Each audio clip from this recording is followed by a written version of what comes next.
실전 매매 최고수의 길 들어가 보겠습니다. 오늘 지수 움직임 살펴볼게요. 양대 지수가 소폭의 하락을 나타내고 있습니다. 지금 장중에 상승을 지키지 못하고 오늘 장 초반에도 좀 출렁출렁하긴 했지만 결국에는 좀 하락으로 기우는 분위기 코스닥에서 더 강하게 나타나죠. 0.64% 코스닥 하락하고 있습니다. 이 종목 전문가 만나보겠습니다. 전문가님 안녕하세요. 예, 안녕하십니까. 이종복입니다. 네, 오늘 지수 혼조 양상입니다. 코스피는 아주 소폭의 하락 띄고 있고요. 코스닥은 낙폭이 조금 더 나오는데요. 2차 전지 에코프로 양원 움직임 눈에 띄고 있습니다. 반도체, 인공지능, 로봇은 혼조세가 나타나고 있는데요. 오늘 시장 특징 어떻게 봐야 될까요?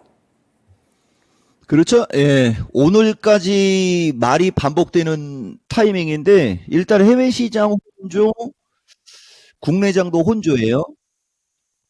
눈치 보기라고 요새 지금 3일째죠, 여러분. 하나, 둘, 셋, 3일째. 나스닥 시장도 마찬가지고, 지금은 또 지수 방송할 때 다시 중국 시장 나왔지 않습니까? 얘네들 춤출 때 우리나라도 같이 춤을 추겠는데, 일단은 오늘 FOMC 여기서 가이드라인 얘기하면 이따가 미스터 마켓에서 또 얘기할 거 없어지고 특별한 게 없어요, 여러분. 지급장은. 다만 어쨌든 오늘 FOMC 금리 동결, 그다음에 성명서, 그다음에 이제 경제 전망 요 세 가지에 따라 이제 이따 새벽에 출렁출렁거리고 내일 시장에 반영이 되겠지만 어차피 금리 동결 다 나와 있고 일단 이쪽에서 어떤 얘기 나오는지 좀 보고 그다음에 시장의 반응을 봐야 될 겁니다. 다만 이제 먼저 앞서서 이따가도 얘기하겠지만은 그 환율 동향 정도가 미리 예측할 수 있는 어떤 지표 정도 되는 거예요. 그리고 나스닥 시장도 기술적으로 오늘이 또 변곡점인데 지금 현재 놓여진 차트 상으로는 썩 좋은 모습은 아닙니다. 대신 이게 뭉쳐 있는 거고 요거에 따라서 이제 우리나라도 오늘 장도 어제하고 비슷하게 340을 딱 갖다 놓고 왔다 갔다 하고 있는 흐름 정도 나와요. 그러니까 주식은 섹터별 종목 강세 정도밖에 안 나옵니다. 근데 이제 오늘 섹터의 주식을 또 살피면 또 어제하고 또 다른 게 있어요. 그게 뭐냐면은 오늘은 에코프로인데 에코프로도 아침에 센 거에 비해서는 추가적으로 세지는 않아요. 20, 60이 붕 떠 있기 때문에 그러니까 이게 이제 에코프로를 갖고 있는 사람들이 운이 좋으려면 지난 5월 달처럼 그렇죠? 예, 지난 5월 달처럼 어느 정도 반등을 주고 밀릴 때 빨리 이게 21선이 끌려져 내려와야 되거든요. 근데 여기서 버티기만 해도 21선은 끌려져 내려와요.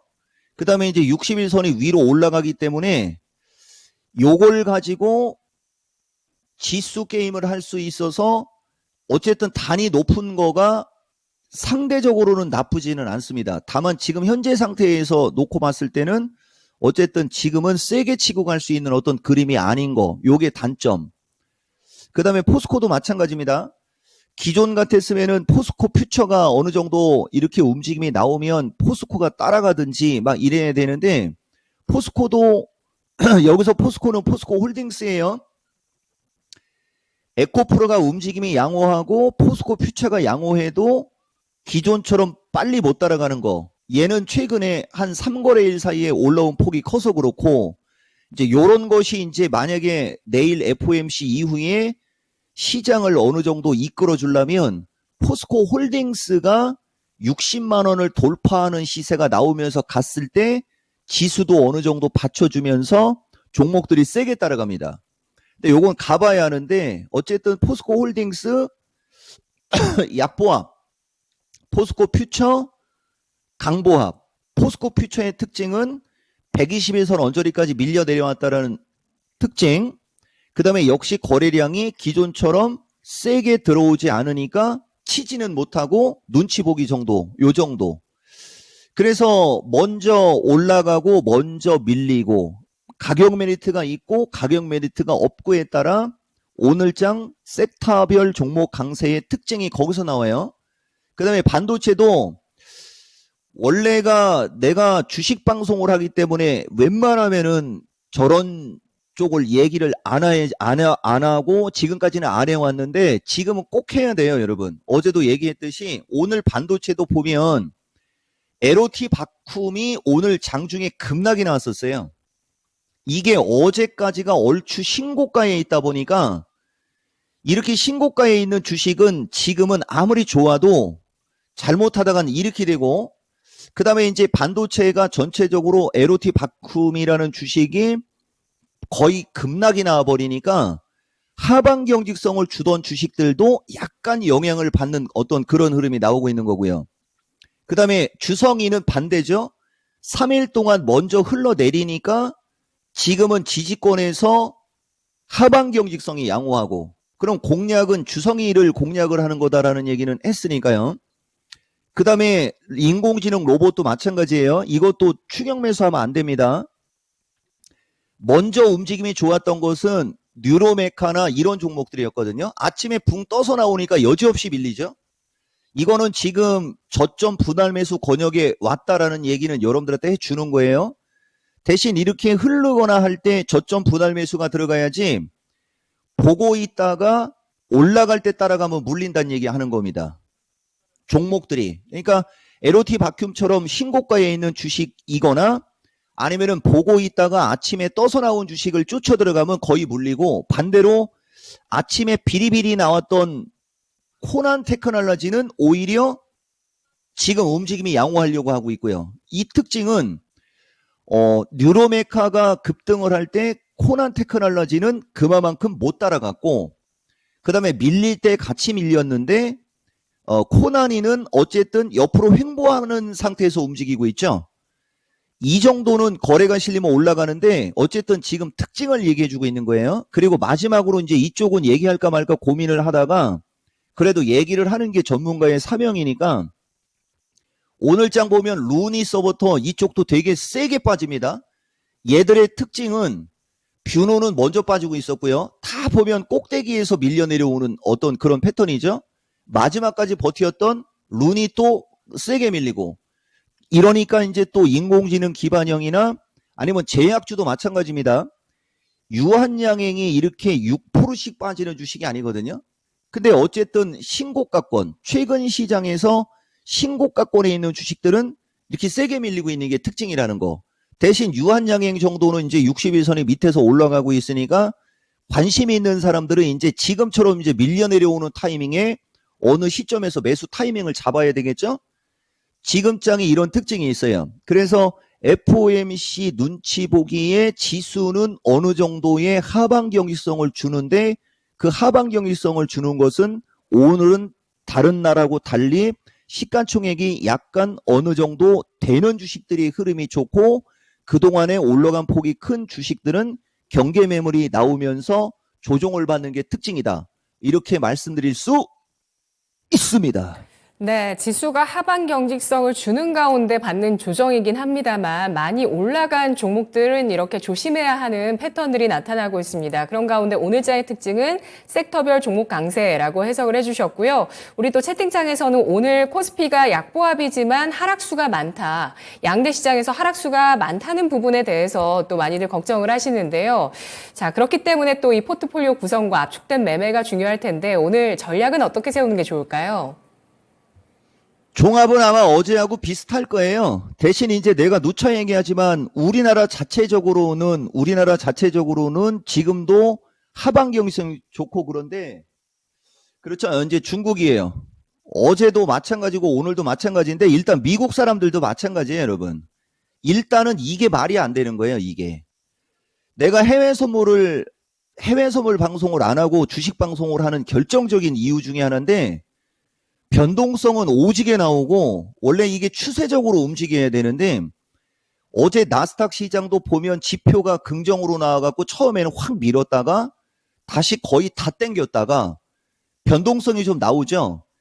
일봉상으로는 고점에서 떠 있는 것처럼 보이지만 이걸 분봉으로 놓고 보면 변동성이 되게 커요. 진폭이 크다는 얘기예요. 진폭이. 그래서 내가 지난주 수요일 날도 그 공매도 친 그 기관이든 외국인들 걔네들을 이용할 수 있는 어떤 그 무기를 기르는 게 중요하다라는 그런 얘기를 한 거하고 똑같은 얘기인데, 일단 좌우당간 변동성이 이렇게 클 때는 고점에 있는 주식은 조심하는 게 좋아요. 그래서 어쨌든 간에 342 돌파, 340 지지가 지수의 네크라인인데, 뭐 지난번 이번 주 월요일 날도 얘기했지만은 1.5p를 빼면 지금 338.5거든요. 그러면 1.5p 정도가 조금 더 밀릴 수는 있어요. 대신 이제 오늘 밤 미국 FOMC 나오고 새벽에 나오죠. 내일 새벽에. 그게 이제 시장에 반영이 될 때는 지수 변동의 플러스 마이너스 폭은 5p 플러스 마이너스가 나오게 되는 그런 변동폭을 갖고 있는 거거든요. 근데 옵션의 가격 구조나 변동성 지수를 봤을 때는 그렇게 진폭이 나오고 결국은 변동성이 줄어드는 거예요, 이게. 그러니까 이 변동성을 활용하는 것도 참 어떻게 보면 그 사람 능력이고 팔자인데, 그 변동성 때문에 포트폴리오를 분산하고, 지금 포트폴리오 조정 기회 2를 얘기하는 거예요. 그 변동성 때문에 포트폴리오를 분산하고 고점에 있는 주식을 따라가지 말고 그들이 눌리기를 기다리라고 하는 거고, 그들이 눌리기를 기다리는데 그들이 안 밀리는 게 있죠. 대표적으로 반도체과의 하나마이크론 같은 거. 그러면 걔가 안 밀릴 때는 지금 바닥권에서 올라가려고 하는 그런 주식의 타이밍을 잡아서 두 개를 갖고 병행을 하다가 내가 원하는 주식이 가격에 왔을 때 그쪽으로 교체하는 거. 이게 팁 중에 팁인데, 요즘 같은 장처럼 이렇게 특별한 방향성이 없고 눌리는 과정에서는 제일 중요한 얘기 여러분들한테 해주는 겁니다. 이게 기준과 원칙이라고 내가 얘기하는데, 지금 아마 이종복 방송을 꾸준히 들어본 사람들은 최근 3일 동안에 하는 얘기가 똑같은 얘기만 반복됐다라는 거. 한번 VOD 보면 나와요. 똑같은 얘기가 반복적으로 나가죠. 왜냐면은 시장이 그렇게 움직이니까 그게 반복적으로 나가는 거예요. 근데 이제 내일 이후에는 이렇게 반복적으로 나가는 게 이제 확률이 떨어질 겁니다. 그러면 이제 여러분들은 이미 포트폴리오가 구성이 되어 있거나 그쪽에 포트폴리오를 구성할 수 있는 어떤 작업이 진행 중이어야 계좌 수익이 극대화되는 거예요. 확인하고 하는 건 늦습니다. 내가 누차 얘기하지만, 그리고 뭐 맨날 얘기해 주지만은 지금 시점에서 에코프로 갖고 안 좋은 얘기하면 어떤 일 벌어지는지 이토마토 PD가 더 잘 알죠. 그죠? 그거를 지난달에 아니면은 9월 5일 플러스 마이너스에 거기에서 여러분들이 어떤 기준을 정하고 대응 요령을 정해서 이미 대응이 되어 있어야 돼요. 그리고 현금이 있는 사람들이 지금 매수 타이밍을 노려야 되는 거지, 기존에 물려있는 사람이 추가 매수를 하면 공매도를 친 그들 입장이거나 아니면 그걸 노리는 애들은 더 좋죠. 그게 우리가 악수를 두는 거거든요. 그러니까 그 비중 조절하고 내가 어떤 섹터에 집중하고 하는 게 되게 중요하다는 얘기를 한 거예요. 그리고 하나만 더 시간이 있으니까, LS라는 주식은 단독으로 움직이는 주식이다 보니까 다른 주식들하고 움직임이 다른 것도 알아야 되고요. 만약에 LS가 인공지능 기반형에 있든 2차 전지에 있었다면 아마 이것도 다시 되밀렸을 거예요. 근데 이 주식은 주식 자체적으로 움직일 수 있는 힘을 갖고 있기 때문에 하방 경직성이 좋은 거고, 오히려 다른 종목들이 비리비리 거릴 때 올라갈 수 있는 명분을 갖는 거죠. 그래서 섹터별로 주도주에 관심을 가지라고 여러분들한테 이야기한 겁니다. 근데 지난번에 중심이론 강조하고 내가 뉴로메카서부터 코난 테크놀로지서부터 몇 종목도 여러분들한테 언급이 됐기 때문에 오늘까지는 얘기를 해주지만은, 내일 이후에는 이제 움직이는 보세요 여러분, 이거 지금 실시간인데 AD 테크놀로지가 순간적으로 또 치고 올라가거든요. 이게 지금 고점에서 3일 빠지고 120일선 지지권, 이중바닥형 언저리까지 밀려 내려오니까 순식간에 치고 올라가죠. 그러니까 만약에 이 주식도 이쪽 어딘가를 지지로 놓고 만약에 누군가가 흘러내릴 때 그냥 저점 매수를 했다라고 치는 거예요, 여러분. 지지권에서 시장 상황에 따라 한 번은 더 밀렸지만 또 시장 상황에 따라 바로 매수가 언저리까지는 올라가고 있죠. 이게 지금 시장에서 여러분들이 대응할 수 있는 팁이 되는 거예요. 그리고 이것도 지금 거래량이 없는 상태에서는 따라 붙으면 물립니다. 다만 지금 주식시장의 특징이 그렇고 요 포트폴리오 조정 기회가 두 번째까지 나갔는데 어쨌든 뭐 FOMC 결과 나오고 우리나라는 먼저 선반영돼서 눈치 보기 해서 먼저 밀려 있고 파웰이 특별하게 나쁜 얘기만 하지 않으면 이 정도 갈 길 가면서 아마 계좌 수익 나는 데는 도움이 될 것이다. 대신 아까도 말씀드렸듯이 고점에 있는 주식은 사지 마라. 그죠? 예, 이런 말씀 드리겠습니다. 네, 알겠습니다. 자, FOMC 눈치 보기 장세 속의 전략을 확인해 봤습니다. 전문가님 오늘 미스터마켓 기대할게요. 고맙습니다. 고맙습니다. 이종복입니다. 네, 오늘 수요일 오후 2시에 미스터 마켓에서 이종목 전문가의 전략이 이어집니다. FOMC 눈치 보기 가운데서 포트폴리오 조정 기회 2 전략이었습니다. 지금까지 투자 판단에 도움드릴 수 있는 내용들 알아봤고요. 다만 주가의 상승과 하락을 보장하지 않는다는 점 유의하시면서 투자하시면 좋겠습니다. 자, 내일은 FOMC 재료 잘 소화했으면 좋겠어요. 내일 10시에 뵙겠습니다. 고맙습니다.